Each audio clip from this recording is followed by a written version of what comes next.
Without further ado, would you give a big welcome, please, to our special guest, Denis OBriens.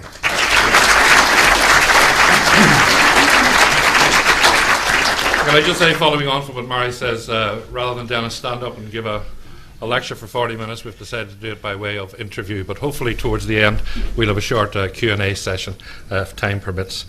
So, Denis, welcome to Northern Ireland. Thank you very much. Welcome Gerry. to Belfast. Thank you. Thank you very much for I the know invite. of necessity you've been globetrotting these past few years, but during that time have you managed to keep an eye on the progress we've been making here in Northern Ireland, and are you impressed? Quite definitely. I think when you look what's happening here, there seems to be a huge surge of entrepreneurship here. If you look at the number of entrepreneurs that have won the overall Entrepreneur of the Year in the categories as well, which is the Ernst & Young competition, there is a real pipeline of exciting and scalable businesses. And I suppose the thing that I would love to see is that more companies here don't sell out. That when an entrepreneur hits a level where his business is worth, or her business is worth 10 or 15 million pounds, that they actually keep going and that they actually have a belief in turning it into a multinational like Galen or Foyle Meats or some of the other major companies here. So it's all about everybody here, particularly in the accountancy profession, when they're holding the hands of their clients, is push them forward and believe in themselves. And it's the same problem in the Republic, where a lot of our technology companies that are homespun have been sold too early, and the entrepreneur didn't have that push and belief in themselves. But is it not hugely difficult to move it onto a global platform? Not really, because if you look at the companies here that have been floated, they've been very successful for investors. There's a growing recognition, particularly in Wall Street, that Irish companies are really serious about what they do. And I don't think capital is the holdback. Yes, we all have these kind of problems in every business where our bank is holding us back because we haven't enough working capital. But in terms of equity going forward, I think there's real opportunity for companies to go to Wall Street when they hit a particular size and actually go the full distance. I want to explore all that throughout the morning, but I also want to find out a little bit more about Denis OBriens, where he started, where he arrived at, and where he's going to. I wonder if I went back today to your old teachers in Rathgar or to your old university lectures at UCD, will they be surprised at just how successful Denis OBriens is? I'd say I wasn't very memorable, to be honest with you, for a lot of my teachers, particularly in university. Look, when you look at a class of people, sometimes, people, if they're good at academics, everybody says they're going to be a brilliant success. I generally have a view the messers sometimes, eke out a better living at the end of the day. And there's kind of a halfway house as well, and maybe I wasn't in that category even. So I think, when I look at children or young kids and that, you can never really say who's going to be great. It's not like a soccer player where, you can see them run around with a ball and they're going to be brilliant. But, people in all, takes different walks of life, and they can be brilliant in their sector. And, I don't think you can judge people by the money they make. It's about what they do, whether they're an artist or a musician, whether they're a sports person. It really doesn't matter, provided they, to the absolute ability, push themselves. So academically, you had no great interest academically? I was just brutal, to be honest with you. Were you? Yeah. Wasn't there one exam you had a particular problem with? Mathematics. Mathematics, yeah. How many times did you sit that examination? I did the Leaving Cert 3 times, and the third time I got a D in Past Maths. Well done, congratulations. Thank you very much. I felt pretty good. I was in my first year in UCD when I actually got Past Maths in the Leaving Cert. It was a world record. But there again, people say, oh, well, you need maths to do business. And I remember you couldn't get into commerce, so I did an arts degree and I studied history and politics. But, if you can count to 10, I mean, most people won't admit it, you can do business. And I'm actually not bad on numbers. I've kind of grown to understand numbers. But, Pythagoras and all that nonsense doesn't do a lot if you're going on to run a business. Now, that's probably sacrilege to the educationalists here, and I apologise, but it's ridiculous. You and your 3 siblings. Yeah. You enjoyed a fairly middle-class upbringing in Dublin. Can you tell me a little bit about the family, about mum and dad? Well, my father worked for a company that got caught in the oil recession in '73, and he was a 5% shareholder in a business making aerosols and also producing pharmaceuticals in Tala outside Dublin. And the business went into receivership. And my father then set up his own business, which was a veterinary pharmaceutical business with products for horses. So I can actually remember, my father, first of all, taking all his savings and putting it into the business. But then every day I would talk to him about his business. And he would give me a lift to school because it was on his way to his factory, and he would explain to me, people weren't paying him, a customer let him down, something happened in the factory, the bank was giving him grief. All these things he used to relate to me as a sort of a 10, 11-year-old. And it gave me a kind of private business education. You're absorbing all that? I absorbed it all, and then I'd get home at night, he'd come home, he'd change, I'd listen to him, what happened that day. And it was just a lesson. So, I could see the stress that he was under, setting up a business and having a small business. And, that was a great grounding from a very early stage and was a big advantage. And did you get the work ethic from him, do you feel? Yeah, my father is a demon worker. He still works, he's 83. Still travels with his business. But the best thing he taught me how to do was sell. And I remember going on a sales call with him one day, and I, as a sort of a teenager, I have my hands in my pockets, and he let her rip at me. He says, "Get those hands out of your pockets," and he made me do the sales pitch. And so he taught me how to sell. And I think, if you can count to 10 and you can sell, you can be an entrepreneur. Hope you're writing all this down, are you? Count to 10. Sounds very simplistic. I sound like an American evangelist, but... tell me about your mum. My mother was from Tandragee, and I suppose I got an Ulster woman, yeah? Yeah. Her father was a cattle dealer. They were comfortable. She went to Trinity, met my father. She was Church of Ireland. My father was Catholic. Nobody on either side went to the wedding. It was just one of those periods that you can't relate to in modern times. And so they had a kind of hard beginning. And my mother became unwell. They were supposed to emigrate to Canada, didn't, and they stayed in Ireland. Did it ever impact on you, the mother and father being two different religions? Not really. Even growing up? No, not in the least bit. I went to the high school, which was really a Church of Ireland school. I think it was a terrific school, fantastic school. And, not really. It's not, when you look back, it was probably a big deal, but as a child, you wouldn't probably think about it. Yeah. And I remember smuggling. My mother was an Olympic smuggler. And she used to smuggle ham and turkeys and everything down from Tandragee to Dublin. And, it was part of the fun of growing up. It was a sport going through the border with everything under and, sitting on everything in the back of the car. Would you have been a regular visitor to Tandragee? Oh, yeah. No, we'd be going up there every couple of weeks. So onto the farm. This summer we'd spend a lot of time on the farm.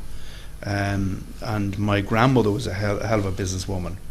And she ended up having an egg farm. She, had like thousands of chickens. And which just, it was fantastic growing up in the countryside. I think, the 4x4 kids nowadays don't understand the countryside. Yeah. And generally, I employ more people from the country than city slickers. And, Why is that? Why do you? Because, they come the hard way. And, nowadays, if you're a child in Belfast going to a nice school, your mother and father's driving you, chauffeur driving you all around the place to rugby matches or whatever the weekend, that's all soft living. If you saw somebody who's come off a farm and has done physical labour, you bring them into a business environment and nothing's going to rumble them. That's it. So that and nurses, because nurses can multitask. Some of the best managers we've ever had were nurses who moved out of medicine and into business. So, cultures and nurses. That's it. If your father gave you your work ethic, your mother gave you your sort of conscience. She was a great human rights. Yeah, she was. She's interesting in that regard. She is a Guardian reader. She doesn't listen to RTE. She doesn't read any Southern Irish newspapers. Good Ulster Protestant here. And she listens to Radio 4 all day, and you know, she is very interested in what's happening in the developing world. She's a serial protester, particularly outside the US Embassy. She had a real affinity to... She used to take you on the protest. She used to bring me to the protest, and I remember the day, you know, I sold ESAT, which was the first business I ever sold. She rang me and she said, enough of that nonsense. She says, get into the car. You're coming up to the Russian embassy to protest against what they're doing in Chechnya. So my father and I, like two, you know, squirrels, got into the car, and we ended up protesting outside the embassy.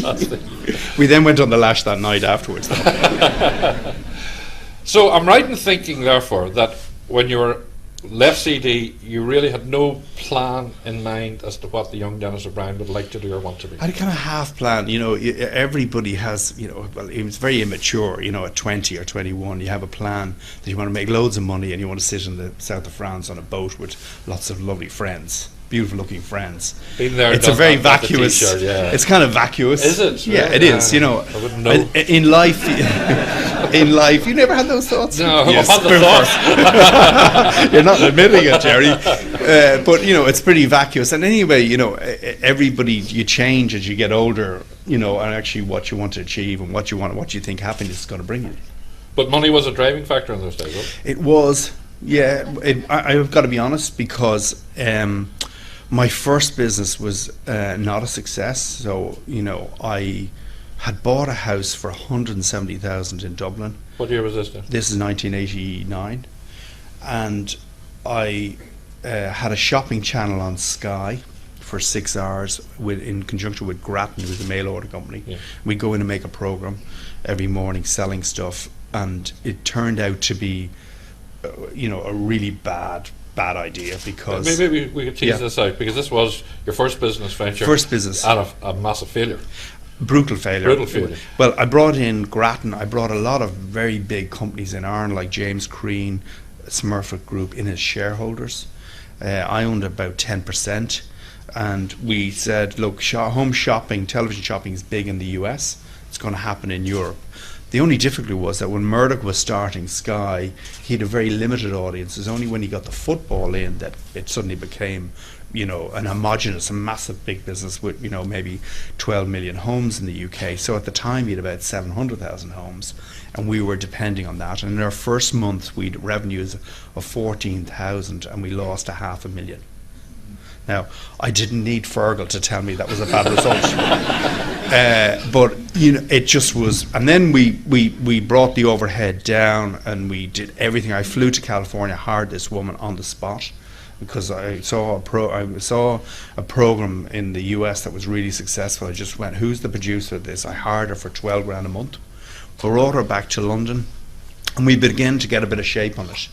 But we ran out of runway. Like, you know, the biggest things about entrepreneurs is, you know, their business either climbs slowly or goes vertical. But if you run out of money, you know, and that's what happened. So you got this idea because you did a master's at Boston. Yeah. And then you worked for your father out in America. Yeah, I worked for my father. I worked for Tony Ryan first. Right. And he kind of showed me how big businesses work and how do you created kind of a global business, which he had set up in Shannon, and they went to dominate the aircraft leasing business. And he kind of taught me a lot about management, hiring great people and building teams. So I got a bit out of him.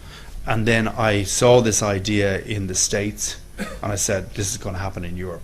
But you were 5-6 years too early. Probably 5 or 6 years now. There's maybe 15 shopping channels on Sky. It's a huge business. And basically, like, we had a deficit at the end, like it was pretty bad, about 1.5 million, but most of it was Sky, and they could kind of afford that. And I was out of a job, so I was on about 60 grand a year, which is a lot of money in 1989. So I had bought this house, and then suddenly I was on a zero. But luckily I'd saved about 10 grand. And the luckiest thing was I actually got a radio license at the same time. Yes. And that kind of saved the day. But I mean, the shopping channel had failed. You then looked towards the radio because they were looking for another national radio business. Yeah. You didn't get that. No, we didn't. No, we got voted out. By one vote, we didn't get that. And then we went for a local because there was license. a bit of jiggery-pokery going on in the government at that stage, wasn't there, with a certain minister there was, and a certain company? Yeah, there was a bit of jiggery poke, but maybe we didn't deserve to admit. I'm never a bad loser in this situation. Like, I've gone for licenses all over the world, and if we lose a license, I lose no Yeah, but sleep. this was the first one. It was, yeah, and we put everything into it.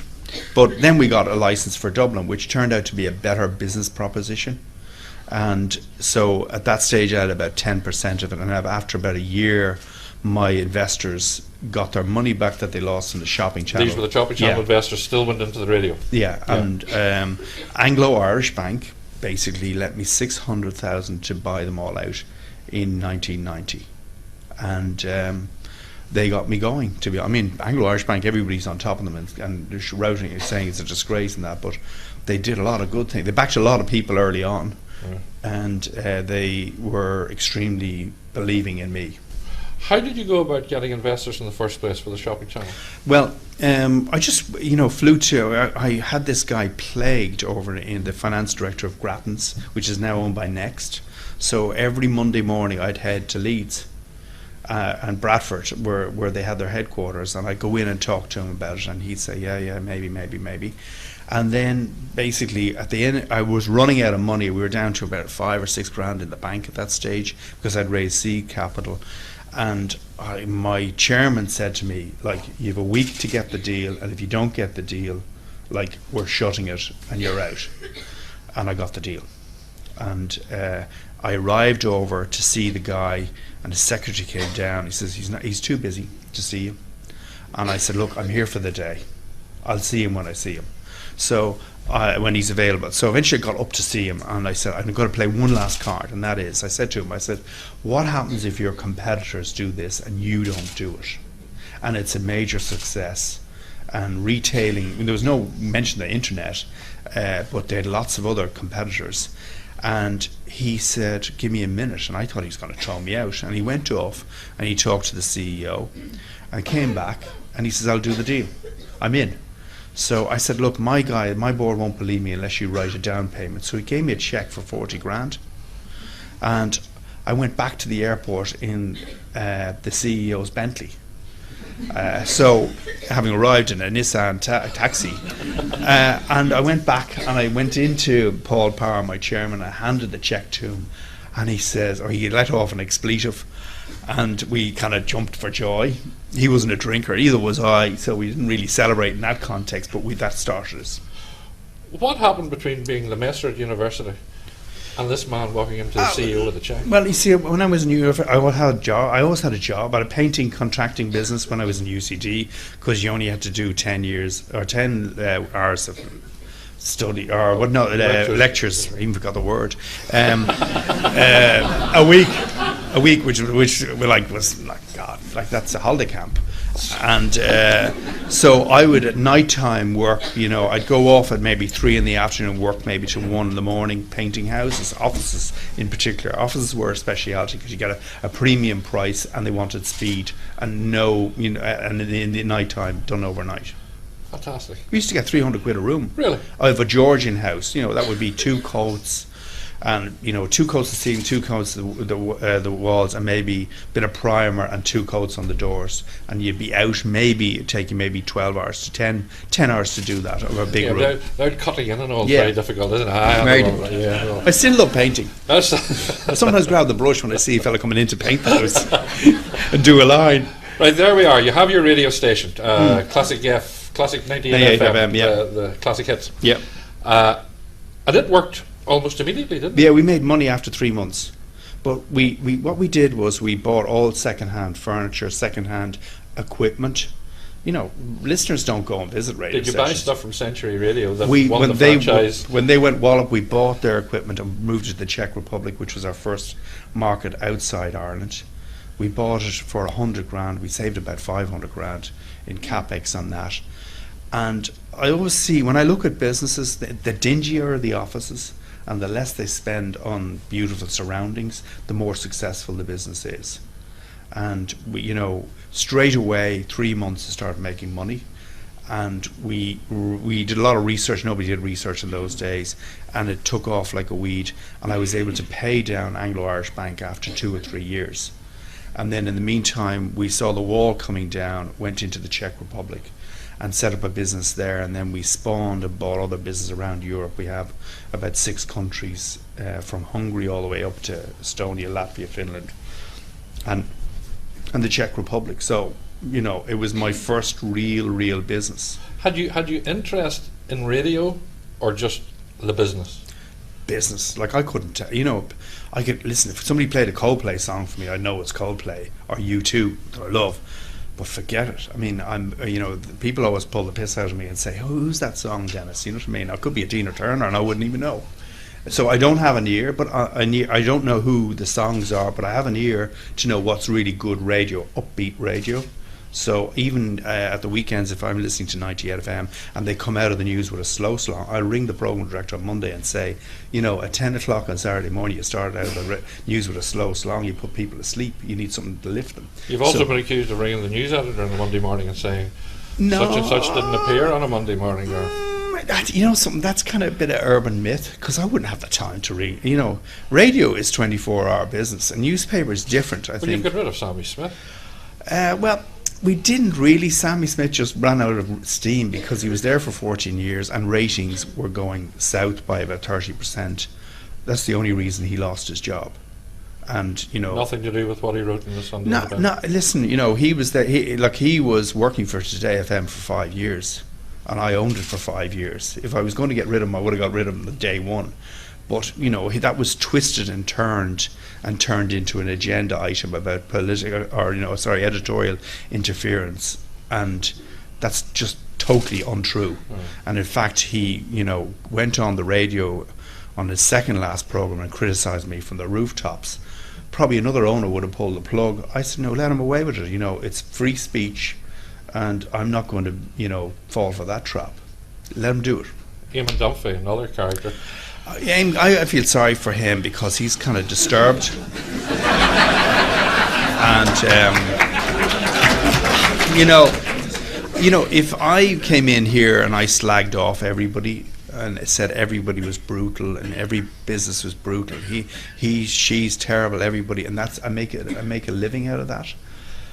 I think it's a very unhappy existence, and he left News Talk because he was just greedy. He wanted more and more money all the time, and we said no, we're not going to do that. And your program is not going that well because you keep on bringing the same people on the program. So, you know, the CEO of News Talk made that decision, not me. I mean, people think that I'm into that detail.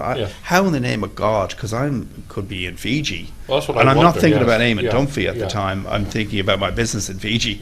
You know, so is there a court case with you and Dunphy pending at the moment? Well, Dunphy, you know, basically libelled me on about 10 counts, and you know, I've kind of taken I used to, you know, take all this nonsense with the rolls and the punches, and then I said, this is just too prevalent. You know, if somebody says that Gerry Kelly beats his wife, you know, or you know, it does something, you know, that's totally illegal, you have to say, well, I'm not going to take that. And Dunphy just went over the line, and it was pretty silly of him, because I think, you know, he probably regrets doing it. Yeah. He was on the Late Late Friday. He described Ireland as a dump and a kip. Yeah, I just, you know, look. How do you describe Ireland today? I think, you know, we've been probably, for the first time in our history, being totally honest with ourselves. We've looked in the mirror and said, whew, Jesus, are we in bad shape? And we've done things that we should never have done. You know, the whole money supply in Ireland up until 2007, you know, was just a gusher of money and anybody could borrow. And, you know, totally no oversight from the central bank or the financial regulator. Everybody went mad borrowing money. Now, you know, the Taoiseach said that last week at Davos. I actually agree with him. And, you know, when you make a mistake, you have to live with yourself and face up to the problem. Not duck and weave, which has been a tradition in the Republic of Ireland, but to actually say to ourselves, we have made a mistake. And I think now that we have, you know, shrunk the size of the government, have had very difficult pay cuts on people, which has been very, very difficult to swallow for the wider population, and restructured our economy. We're the only people who've done that in Europe. The Greeks haven't done it. They're flapping around day in, day out. The Spanish haven't done it. The Portuguese have definitely not done it. And, there is, if you talk to people in Asia, Asia says, leading Asian business people say, gee, Europe is bankrupt, both financially but also morally, because there's no leadership, there's no facing up to your problems.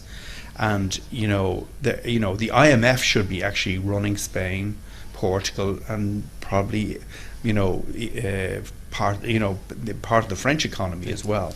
So unless all these countries, what we had was we'd money supply like to beat the band, but no regulation. And I think all these independent central banks just was ridiculous.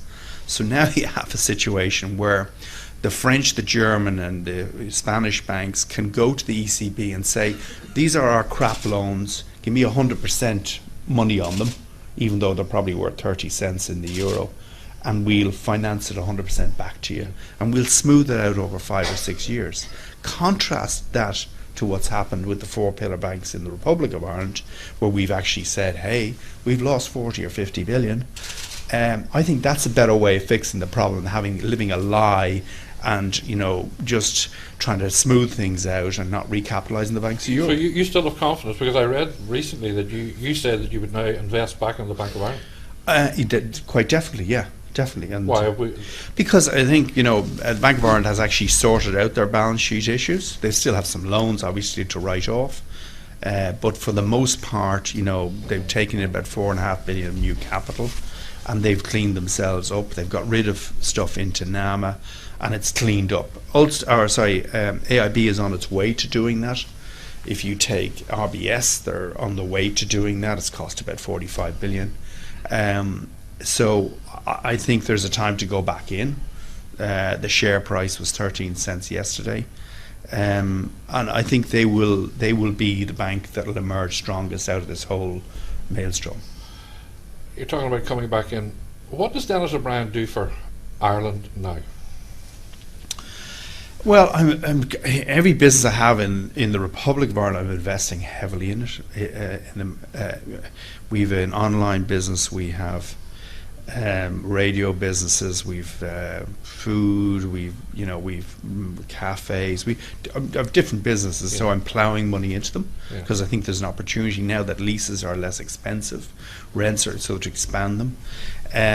I have taken a significant amount of money and deposited it in Irish banks, because you can't, you can't talk up Ireland without actually doing in practice. So we put a lot of deposits with Irish banks, and if I'm asked questions, in the US on Bloomberg or whatever, I will give a very frank assessment of Ireland, but I'll point out where we are in a positive sense as well. But you're a tax exile. I'm actually not a tax exile, because my sister moved to London in 1991, say, okay? She's every bit as a tax exile as I am, because I moved out of Ireland before I sold my business. And this tax exile thing is nonsense, because all my businesses that generate a dividend or a salary or fees to me or whatever, I pay all my local taxes in Ireland. So I would be a significant taxpayer in the Republic of Ireland. So I don't live in Ireland, okay, so I'm not a tax exile. But why don't you live in Ireland? Because all my businesses are outside of Ireland, of a scale nature. So we have business in China, in online, that we're developing, and then I have my mobile businesses out in the Pacific and Central America, in about 30 countries in the Caribbean. So when I leave Ireland, I go off to work, basically. And it's like you going off to produce or to do a show in New York, work for one of the television networks there, and you get paid in New York, you pay your taxes in New York, and you pay your taxes in Ireland if you repatriate your money, or if you do whatever, the work that you're doing here, you pay your taxes. So the notion that I don't pay any taxes is absolutely ridiculous. It's totally wrong. It's one of the things that when you mention Denis OBriens, people who don't know you and haven't been following that closely, they think of tax exile. Yeah. You tell me you're not. Yeah. And they also think of the Moriarty Tribunal. Can we talk a little bit about it for a while? How long have you got? As long as you would like to talk about it, because again, it's perceived that Denis OBriens was involved, and all his success is based on something underhand back in the 90s. Well, I can give you the counter to that. The counter is this: we set up a fixed line phone company to compete with Aircom in 1991. And we raised about €1 billion for that business. And in 1995, we then applied for the mobile phone license. That license was actually supposed to be given to another company. And there was a change in government, and there was a coalition government who came in, and they brought an independent consultant in to assess the bids. We put in our bid. It was the best bid. And the consultant who read our bid said, of the 120 bids I've scored around the world in mobile phone licenses, this is the best we've ever seen. We did all the advertising, the branding, we got all the planning permissions for the sites, etc. So we won. We beat a company called Motorola. They couldn't believe it because they employed 1,000 people down in Waterford, and they said, hey, Stewart's inquiry, how could this guy beat us in a bid? But I had a partner called Telenor, which is a well-capitalised Norwegian phone company owned by the government, and we won because we won. We had the best bid. And in all the scoring, they had rounds of scoring going on for 3 months. We were ahead every time. So it wasn't a matter of being third or second and being lifted up. And so anyway, Moriarty then set up a tribunal, was set up to look at Haughey and Lowry, because Lowry had a relationship with Ben Dunn. Anyway, there's nobody who went into the tribunal who said there's a smoking gun here, that we should not have won it. And in the end, the tribunal's lead counsel was the senior counsel that advised Motorola on why they lost, and they were going to take an action. So you go into a tribunal, you expect everything to be fair and easy, and you've got the referee and the opposing team tied inexplicably linked together. So they ignored, Moriarty wiped out all the evidence of the independent assessor, who did not, have any, he was a totally independent professor from Denmark, and he just ignored all the evidence of people who came in and said, hey, this is not what happened. And by way of example, I was supposed to have given Michael Lowry a benefit of $250,000 by doing a bank guarantee in Investec in Dublin. The CEO of the bank came in and said, we don't have a guarantee from Denis OBriens. We don't have it in writing. We don't have it in written form. But Moriarty wiped out the 4 or 5 witnesses from an investment and said, no, Denis OBriens gave him a benefit of $250,000. I spent about 10, 11 million defending myself. I could afford it.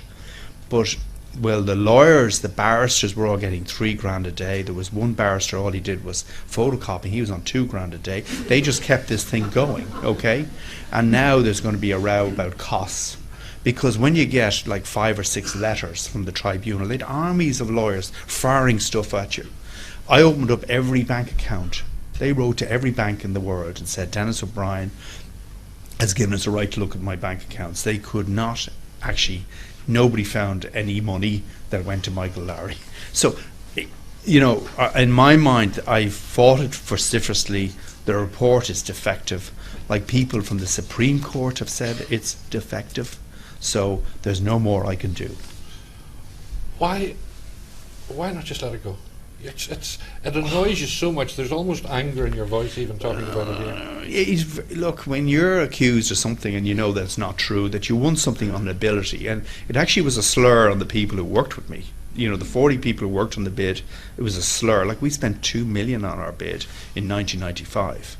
So I just said, no, I'm not taking it. I don't mind if somebody says, yeah, you did something wrong, and I'll admit I did something wrong. But when you didn't, you've got to fight it. Has it impacted on your professional life? No, none whatsoever. Not at all. Look, when I went through 10 years of the tribunal, and every day I deal with the tribunal. Like, I had 5 or 6 people full time on this, and so that would be wearing. But I drove myself even further business-wise to prove that it just wasn't a lucky piece of decision making that I won that license, that I could replicate it and make it even better, build a bigger scale business around the world with a team of people who really all work up. A lot of the team of people that built Digicel to what it is all came out of ESAT. So, the guy who runs our Pacific business worked with me in 1993. So. Okay, well, we draw a line underneath it. Have you drawn a line underneath it? No, I don't think you have. Oh, no, jeez, not at all. Well, where? I'll go to my grave. Well, where will it finish with you? When will the line be drawn? Because you're not going to get anything more out of Moriarty, are you? Hard to know. I've been critical of him. You've got to separate. He's a chairman of a tribunal, not a High Court judge. He's not acting as a High Court judge. Yes. So people have been critical of me for supposedly criticising a High Court judge. But if you're chairman of a tribunal, you're not a member of the judiciary in essence. And I've been very vocal about him. He just ignored everybody, basically. It's unlike the Mahon Tribunal, where Frank Dunlop came in and said, here's my books where everybody got money. Nobody has actually said anything about it. See, even it was true, Denis, it was the sort of, that's what was happening in the 90s. People, I think, wouldn't care tuppence that if you did do it or not, because this was the old hockeyism thing anyway. People were doing it right, left and centre, and it's almost surprising that you didn't do it. Well, I had money. If you want to, let's be realistic here. I wasn't part of the establishment. I didn't have money at the time, and that wasn't the form of business that I was raised on. Like my father set up an international business, but he never paid people money to buy, commissions to people to get business or anything. I think it was just straight. The product has its own merits. Okay, we'll draw a line underneath it now.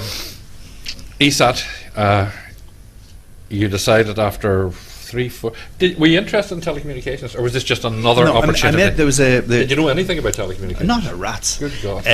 But I met a guy in the Dublin Horse Show. I was working for my father on a stand, and I met this big American guy called Jack Gokin, and he had set up a telephone company, the first telephone company to compete with AT&T, which was the monopoly. And he was giving out yards about his phone costs in his hotel. And he said, son, set up a telephone company. And that resonated with me. So in 1991, there's going on, Mercury had started in England. I said, hey, this is going to happen here. And the European Union's going to drive it. And that's how we got into business. And so, I was taking money out of the radio station to pay the bills in the telephone company, which is ESAT. And we had no license for 3 years, and we had a staff of maybe 30 people. And I borrowed money in about 5 banks, and it was a funny money game. You're borrowing to pay interest and capital off some other loan, I think a lot of people in this room would admit that they've done that. But you have to meet your maker. And luckily, we were able to raise about 10 million from an American venture capitalist. I sold them a third of the business, and out of the 10, they gave me 2, and that paid all my debts off. So one Friday night I went to all the banks, dropped envelopes in, and I said hip hip hooray. And then after that, it's very, I'm sure a lot of people have seen this, the first money you raise is the hardest, but then when the numbers get bigger, it's actually easy. We went to the bond market first of all, raised about $150 million in 1996. We raised about 50 million of equity from US institutions, and then we went on a tear. We took that money and built fibre optic networks all over the country. We built the mobile phone business. We floated the business at $10 a share, and then in 2000 we had a hostile takeover, and we sold it for $100 a share. $100 a share. And the hostile takeover was my partner. Was your partner, Telenor? Yeah. And they were offering what, $72? They were offering 72, and they said you're lucky to get it. So what happened? I was in New York on a road show going to see investors, and the chairman of Telenor rang me and said, I want to come and see you. And I said, well, I'm in New York. We come over to see you. So I said, geez. I said to my pal, a guy called Paul Connolly, who's like my Fergal McCormick, and he said, geez, there's something up. So anyway, your man comes over on Concorde. Now these fellas wouldn't spend Christmas, so if they're coming on Concorde, and I deliberately said I'm free at 12, so just to screw them a little bit. I said, look, I'm free for an hour during the road show, but I've investor meetings all afternoon. So they arrived into the hotel, New York Palace Hotel, into a meeting room, and there was a coffee pot, and I said, lads, will you have a cup of coffee? And we will have a cup of coffee. So he poured in the coffee anyway, and then he went for the sugar, and the sugar went everywhere. Okay, so I said to myself, "Jeez, there's something up here big." So he says to me, want to buy your company? We offer you $72. And I said, F off. Sorry, excuse my language. I said, there's no way I'm going to sell it to you because you have been just so miserable to us. They treated us like a Mickey Mouse company, even though we were a partner. They at every chance they tried to screw us, and they just never got the mentality of, they were a huge big company, and I always fear that when you're a big company you treat smaller people badly, and we were an example of, that they treated badly. And I said, you're the last person I'm going to sell to you. So anyway, so they said, well, you're a public company, you only have 14%. I said, I don't care, but I won't be recommending it. So the meeting ended very abruptly, and the lads went out the door, and I rang Dermot Desmond, and he'd 2%. We'd 49 from Telenor, he'd 2%. I said, Dermot, there's a problem here. These lads want to have a run at us. So a journalist rang me from Dublin on RT radio, just out of the blue, and she says, I said, I thought you'd heard the news. And she said, I didn't even know that. So she went on the radio the next morning in Dublin at 7:45, and she said, there's a hostile takeover for ESAT, but it's believed the management of the company won't sell it for less than $100 a share. So that hit the expectation up. Now, I got into terrible trouble with the takeover panel. They went apeshit with me. But I actually got down on the knees and I said, look, I'm inexperienced,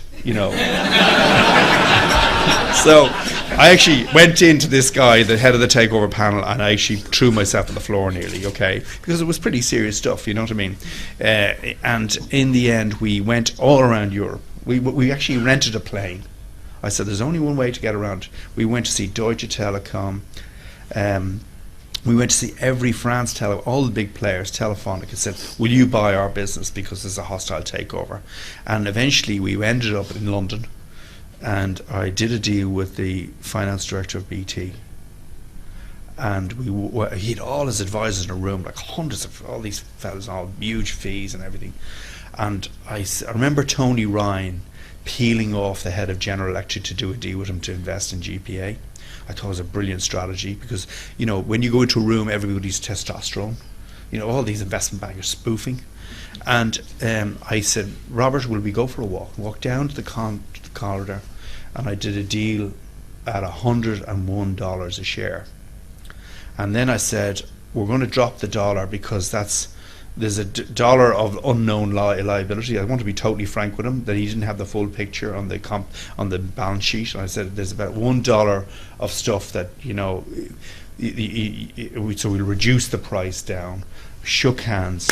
And we did the deal, and then Dermot Desmond had a right to do an offer round on his 2%, and he flicked it to BT, so the game was up. Wow. So we outmaneuvered Telenor, and we, the staff had about $300 or $400 worth of shares, and I thought there would be a problem facing the staff. I had about 1,500 employees at the time, and they said they're all going to kill me for selling the business and changing the whole culture of the business. Not at all. They were all on their PCs working how much they were working on the options. So we had a huge piss up in the Berkeley court for the staff that night.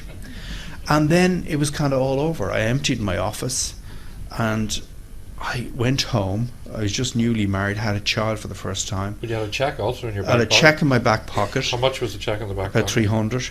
And what? Dollars.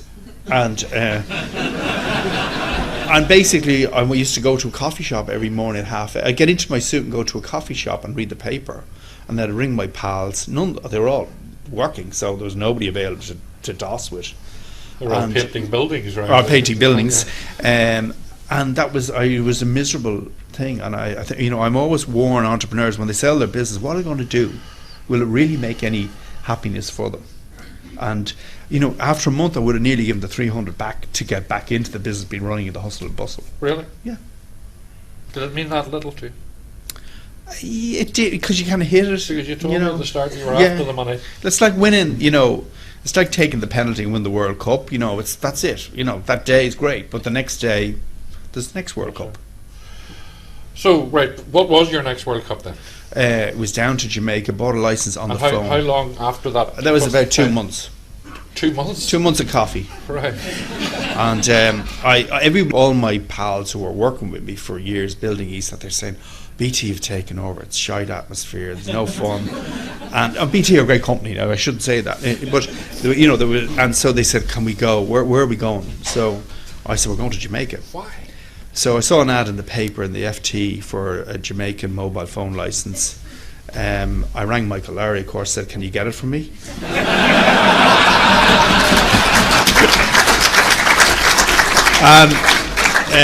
I asked a guy, I'd never been to Jamaica, but I asked 3 questions: how good the competitor was, and apparently they were shocking. How big is the country? 2.6 million people. How many of them have a mobile? 3%. So we sent a fellow called Frank O'Carroll down, and he rang me from the auction and was bidding away, and we were in the Morrison Hotel drinking rum, Mount Gay rum, okay? Bidding, and we bid up to 47.5 million, and he bought it. And the next morning we woke up a ferocious hangover, and we said, "Oh Christ, what have we done? You know, I've emptied my pocket." So we sent people down, about 7 people down the following Tuesday, and we got a business going there. We overtook the incumbent. We, you know, sold 300,000 phones. Wireless and cable wireless, yeah. Cable wire. They love me. And we built quite a big business in Jamaica. It was profitable, like within a few months.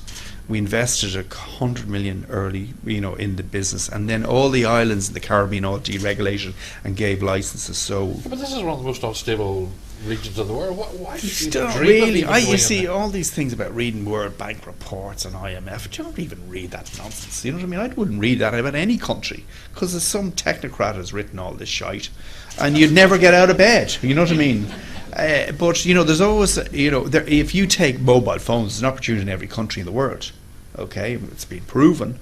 So, okay, we were early in the game, and I put the 300 on the horse, basically, because all the other islands opened up at the same time. Then we saw the Pacific that was happening. We sent another team of Irish managers out there. So we had 148 managers sprinkled in 30 countries, from El Salvador, Panama, all around the Caribbean, and we put managers in. So, you know, the guy who runs Nauru, which is our smallest market, makes about $2 million a year. He came with a master's from UCT. He got a master's, better than I was, and he runs that business. He's only 25, but we've trained him. And then he will go to a run to a bigger market that maybe makes 5 or 10. Then he'll run to a market that'll make 50. So today we have a turnover of about 2.5 billion, and it's all the same process. You know, we instantly move. We have advertising cut, chopped in every market. So if our competitor does anything, we have a promotion to go into the market, and we can predict our revenue within 1% every month, and our profits. So we have a very fine. I've kind of learned finance along the way. So we have a very strong financial function. Okay, so we've maybe, I don't know, like maybe about 300 him, okay, out of 5,000 people, and we have a very strong. Then once a month we meet every market, so the board goes on for 2.5 days, the board meeting, and every management team comes in and does a presentation on the business and where they're going, you know, 6 months, a year out, what they're doing to their competitors. And where are you when all these meetings are taking I'm sitting there. You are? With the rest of my board, yeah. But you're there at all then? Yeah, and we've sort of run the business as if it's a public company, so we've independent people, independent chair of our audit committee. You know, it's a very hands-on board, but it gives you, because that's the complexity of the business and the geographic, you need to meet everybody every month to see where they're going and how you plot your competitor to give them the holly. What impact have you had on the islands? Because what gives a mobile phone to somebody who's living on $1 a day or $2 a day? In different degrees. I think in Jamaica and Haiti, we have a different model. Because it's a private company, we have a slightly different model of. I think the capitalism model is broken at the moment, and in a number of facets. But if you make money, like we make a couple of $100 million in Jamaica, you have to put a lot of money back in. So we would have an awful lot of projects, particularly education, social projects, special needs, that we fund. Okay, and then you can sleep at night. Okay, but I do not want to be seen as a robber baron. I'm seen to make a profit, fine, but I want to have I want to do something in. But you still have a moral compass. You still absolutely.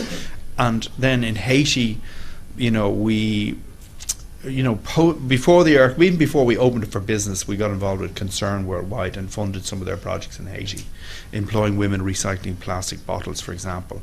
But we had our foundation set up in Haiti nearly before the business. It's an important.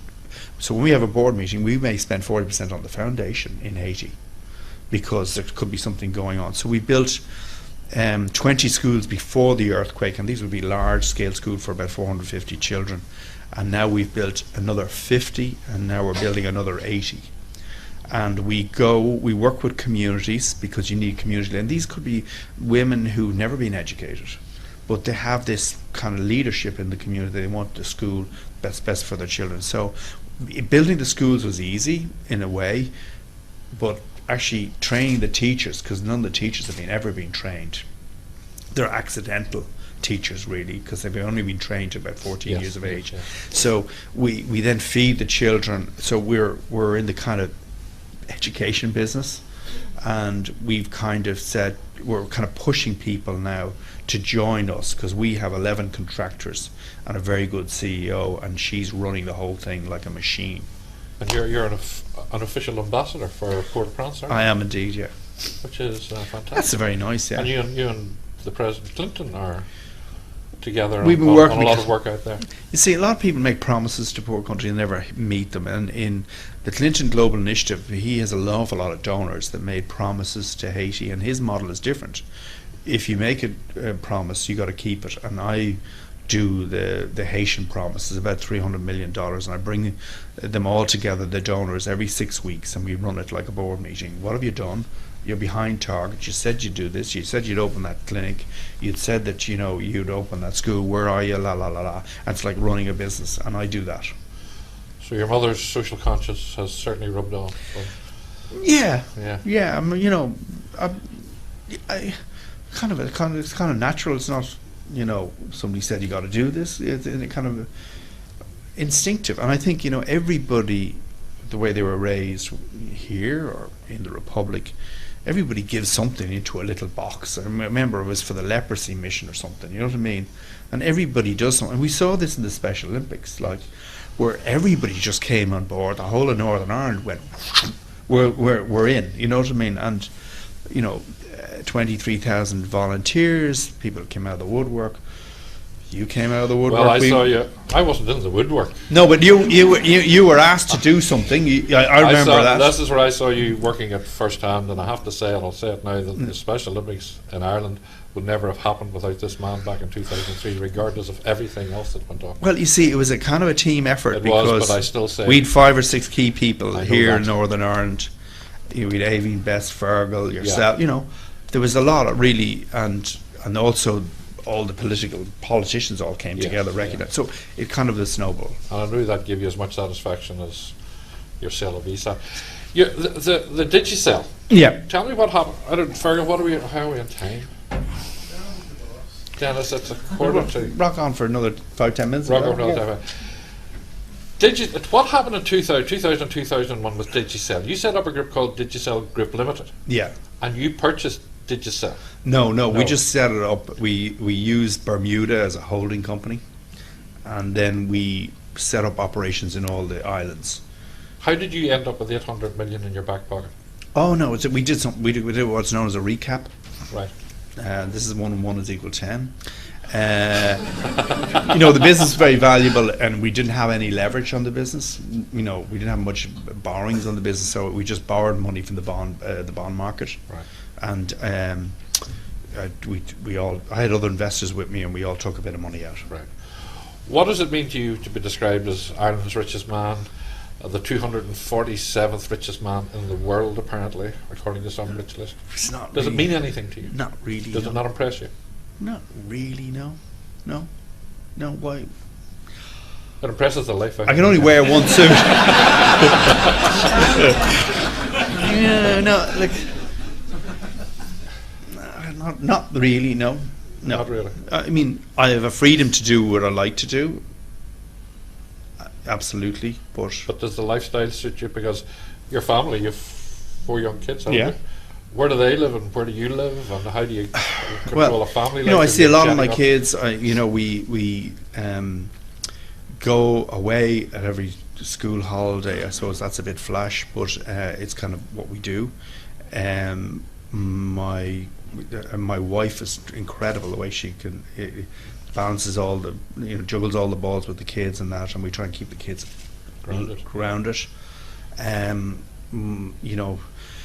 My kids like to work. My daughter worked in a restaurant. She's only 10 last year, and she insisted on it, even though that was illegal. But she wanted to be a waitress, so I said, "Yeah, you can work the week. We have a coffee shop down in Kintylago," and she worked in that, and she learned the menu off by heart. So all the kids are different, and I call her the journalist because she's always asked me questions. She knows everything about the tribunal at this stage. So does my son. And we kind of are very open with them, but we try not to spoil them. Okay, we've only a couple of minutes left, Denis, and perhaps maybe we should turn our attention to the current situation. What spark is needed now to get growth back up and running again, do you reckon? What's your views on Well, where I we think are? I think we need to be bold, a little bit bold, and governments generally are not bold. I think if you look at Intertrade Ireland are doing Invest Northern Ireland, I think they're doing all the right things. I'm not so sure. I don't think entrepreneurs need that many grants really to do things. Although early stage, small amounts of capital can help, and if there's a better supply of that. A friend of mine, JP McManus, said to me at Christmas, he can be very bearish about the world, and JP says to me, a bad business is a bad business if it doesn't make money after 3 months. And I said, JP, what happens if you have to invest heavily in the upfront? He says, I don't care. He says, so there's two schools of thought. Either you lose money for a couple of years, or you try and get a business to make money. I would be early on, and I would be more in the let's try and make money immediately. Look, there's loads of entrepreneurs. It's not as if we have to run courses in a university like this to get entrepreneurship going. It's alive and kicking. It's just capital, belief.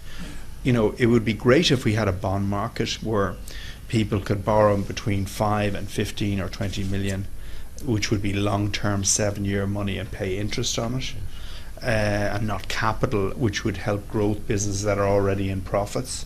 And I'm involved in a little bit of a project that we're hoping to persuade the Republic of Ireland government to do in that, which came out of the Economic Forum. So it's capital and belief more than anything else. But your optimism is high for the future. Very high, yeah. I mean, people are so well educated today. They're taught how to do Pythagoras and maths and all that stuff. And what's your next? What's next for you? We're China. Share of it myself. China. We're in China. We have rolled out 23 offices in China. We're in about 100 cities so far with websites for jobs. So we got myjob.com Shanghai, Weifei, all the cities in China. There's 130 cities with more than 1 million people in China. So we've put in 23 offices, and out of each office we run 6 cities because they're all very close by. And we have 1,800 people selling at the moment. We're going to have 3,000 by the end of the year. And we've invested, myself and my partner have invested really heavily in this, and we've a kind of joint Chinese-Irish management team. We're number 4 in China. We want to be number 3. You'll be number 3 very shortly. I don't know. We'll see. Ladies and gentlemen, you please thank Denis OBriens. Thank you.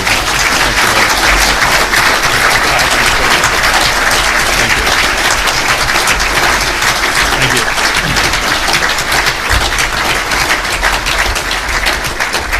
I think our host, I think Fergal, would like to say a few words, Denis, just before you leave. Sorry, but there was no time for the Q&A, but my fault.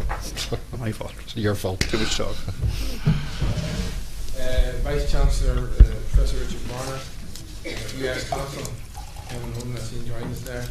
Ladies and gentlemen, at the outset, on your behalf and on behalf of Team FPM, I'd like to express our heartfelt appreciation to Denis OBriens for his truly, I think we'll all agree, inspirational comments this morning. I think the word grit may be overused, but in the case of Denis OBriens, we are all conscious that we are in the presence of one of the greatest living business entrepreneurs and indeed leaders of the world today. We were his next meeting after Davos. He was talking to the leaders of the world, and then he broke his foot, as you can see, but at least he remembered to come here. And simply, I thought the talk this morning, I hope you agree, was awesome. Thank you very much, Denis.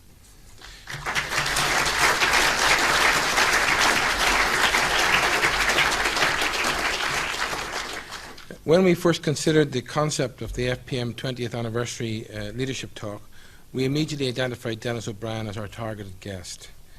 It has been my great privilege to serve on the Special Olympics Ireland Patrons Board under Denis's chairmanship for many years. And as Gerry has said, I assure you, he's very hands-on. And anyone who knows me well will know that my two business heroes for a long time have been Denis OBriens and Dr. Martin Naughton.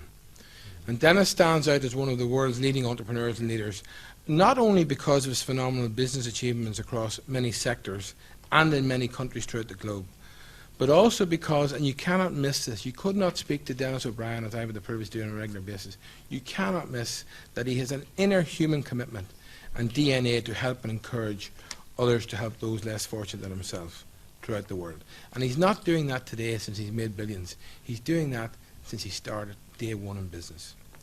So when I contacted Denis to ask him would he be the guest speaker at the FPM 20th anniversary leadership talk, he immediately responded that he'd be delighted to do so. And he honoured his commitment by being with us today. And as I said already, he didn't tell me. I got a wee whiff last night, very dead on, that he was arriving in crutches. Didn't tell me he'd spent the last 2 days in London Hospital. I am confident that Denis's entrepreneurial experiences, vision and views, which he shared with us today, will provide the stimulus for the creation of further significant economic and social capital growth. It takes two to chat, and I'm sure you'll all agree that Gerry Kelly contributed to a very memorable conversation.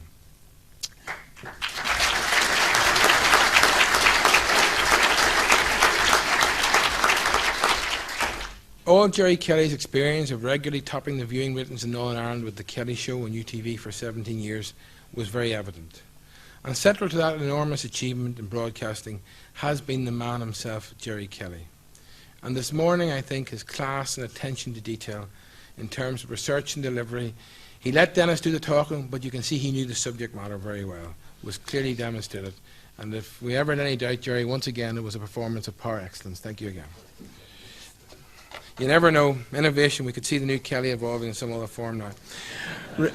Reviewing the FPM life journey over the past 20 years, it has been very challenging, but exciting and indeed rewarding.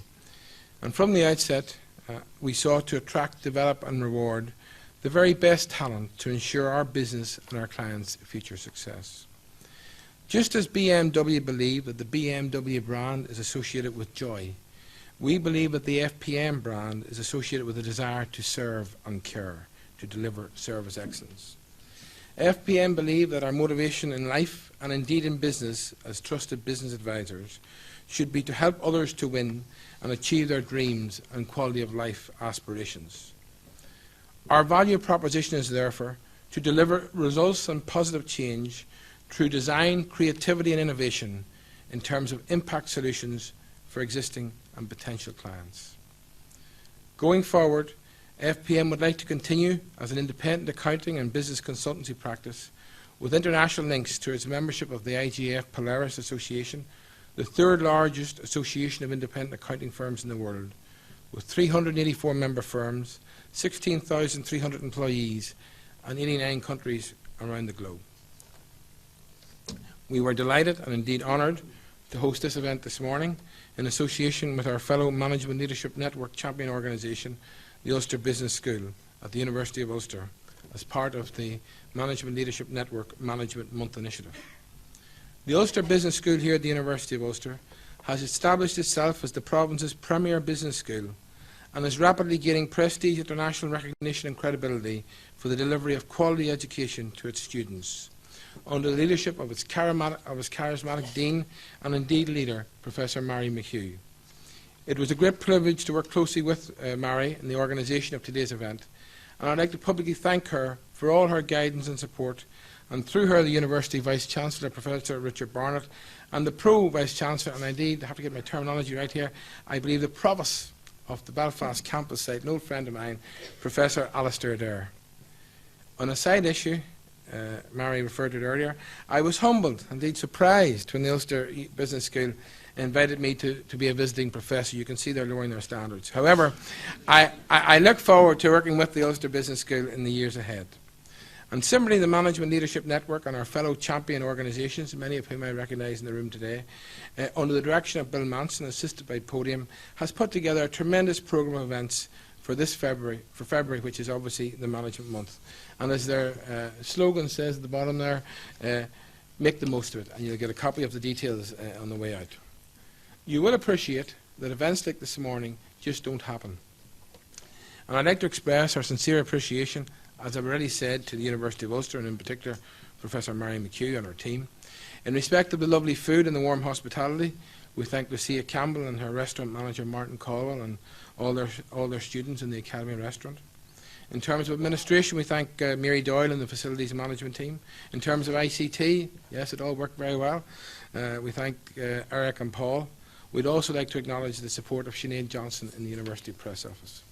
We'd also like to thank Simon Mooney and Mooney Media for all their assistance in terms of design, printing and artwork for today's event, and also to our own video team of Darren McCoy and Paul Rooney, and not forgetting our photographer, Darren Mooney. I think you would all agree we were very fortunate to be entertained by beautiful music at the registration reception downstairs by the Arco String Quartet, and once again we thank them. I am conscious that as I get up each morning, how fortunate and indeed honoured I am to lead a positive Team FPM. By team we mean working together, everybody achieves more. And once again I'd like to thank all my colleagues for their tremendous support, not only today but over the past 20 years. And in respect of today, I'd like to express special thanks to our Belfast partner Teresa Campbell for her leadership and organisation. Teresa did most of the organisation for today's event. In terms of thanks, finally, I would like to thank you for coming along in such great numbers and ensuring a full house within days of the invitations being issued. We could have filled this theatre 10 times. That's the drawing power which we knew Denis OBriens would have. Now, it's always very difficult to think of what the hell could you get Denis OBriens, at least to acknowledge. So, I have to say, we're quite chuffed, Denis. I'd like to see it in a second. Here we are. We commissioned one of Ireland's leading artists to do a caricature of Denis OBriens. And I'm going to share this with the people because he's done a phenomenal job. And basically, what he has said is, I'll read you out some of the things he's done. He's Denis sitting at a desk, and basically he has him holding the Irish Independent, would you believe? I'm sure Tony wants to hold the glass for him. But anyway, he says on the list, Denis masterminds Special Olympics World Games 2003 at Croke Park. And on the right he says, OBriens Digicel leads Haiti investment recovery post-earthquake. And then he goes to behind to the notice board and he has two notices up in the back behind him. He says, Digicel confirm over 11 million subscribers in the Caribbean. And the other one is the World 2003 Special Olympics Ireland Day. He then moves to the left. Oh, you have to do that easy, Denis. He has a nice painting of, Denis referred to, Quinta del Lago golf course. Yes. And believe it or not, we have a lovely billboard here on the golf course. Newstalk.golf. SamSmith.golf. Yeah. And just in case Gerry didn't forget to let Denis off, we even have an Aer Lingus plane coming in to check Denis' shirt. And then, believe it or not, his old mate Bill Clinton sitting on the desk here in a picture. Himself and Bill Clinton. Some of you may not know, but Denis OBriens spotted Usain Bolt before anybody else spotted him, sponsored him, and brought him to the level he was to eventually go to the Olympics. And indeed brought his parents, again, you may not know, flew his parents over to see him win his gold medal. So we thought it was appropriate that Usain Bolt should also grace your desk. And finally, believe it or not, the mobile phone.